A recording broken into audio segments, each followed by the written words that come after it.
Hello. Uh, so I've probably lived here in Old Town for about a year now. And so this story is about a friend and a cool place that we visited. Uh, so in college, I had a buddy, Victor.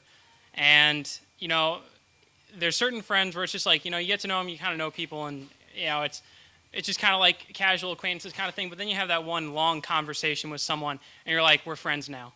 Um, and so that's kind of how me and Victor hit it off. We just ended up talking for a long time, and even though we didn't have a lot of classes together, we still kind of kept in touch. But so one day, just like out of the blue, it's Thursday night. He's like, so yeah, before classes tomorrow, do you want to go caving? And I'm like, do I want to go in a cave?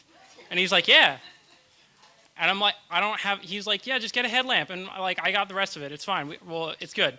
And I'm like, okay, we're going caving. And so yeah, I get the headlamp. I'm calling him. I was like, is this the right kind? He's like, make sure you have extra batteries. You don't want to be without batteries. And I understand why later. So Friday morning comes. It is me, Victor, his girlfriend, and another one of his friends. And he's like in an outdoors club, so he's using the club's van, and we just kind of drive out towards the mountains. And so we drive out there. We're going along. It's like, all right, this is cool. We turn into this farm, and there's just kind of like this field. It just looks like a field. I'm like, when people say caves, you think like mountains and stuff, and where's that happening? And no, it's just a field, and you kind of see a tree out in the middle. And he's like, all right, we're here. And I'm like, we're here? And that's like, yep, yep. And he's like, oh, and just like, make sure you don't stray too far into the field. The owner doesn't like people messing with the cows. I'm like, got it. You've been here before. That's good to know. And so, yeah, we put on all our gear. We put on our headlamps. He's like, you got your batteries? I'm like, yes, I got my batteries. And we walk out. We walk toward this tree. And I'm like, why are we walking toward this tree? There's just a hole in the ground, maybe about this big, that you kind of have to squeeze through. And it leads into a cave. And again, when you think of caves, you think big, cavernous, rocky. This was like a muddy cave. And he's like, it's pretty muddy, but it's fun, I promise. And I was like, you know what, I'm going to take your word for it, because it's like we had gone rock climbing before, but I've never been in a cave. So we get down in a cave, we're following things, and it's just like, and then this is like when like the wonder of nature really kicks in. It's like, oh, I'm like underground. This is about 3 years ago, maybe from January. So it was freezing outside, but underground, it is like a balmy 65 in comparison, which was very weird. So now you're just kind of like knee deep in this muddy stuff, in this like water and mud, and you're just kind of trudging along through, and and you're just kind of like casually like talking with the people there. It's just like your friends and his girlfriend and stuff, and it's just kind of like, and you realize I got to a point where it's like I don't know where I am. We've been going through this cave, and it's just like suddenly I am solely dependent on Victor to be like, I am lost, and if you get lost, we're all gonna die down here. So thankfully, he's like he knows this place like the back of his hand. He's been there a bunch of times, and so we're going through, and it's like occasionally you see arrows on the walls, and he's like, ignore those. Some people put those up to mess with people, and I'm like, why would someone do that? That's cruel.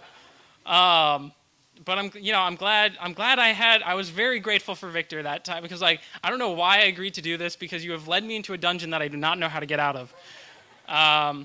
So yeah, and eventually we get to the very bottom of the cave, and there's just this enormous pool of water, and he's like, turn off your lights, and I'm like,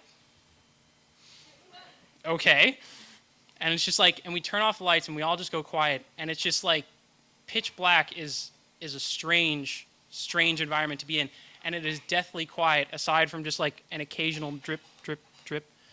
And it's a different world. It's just like a different, and it's just like it's very hard to describe if you haven't been in a cave, but it's very wild. And then comes the ascent. Then you're going back up, and like all this like muddy stuff that you were kind of like sliding down before, you are now like crawling to get up.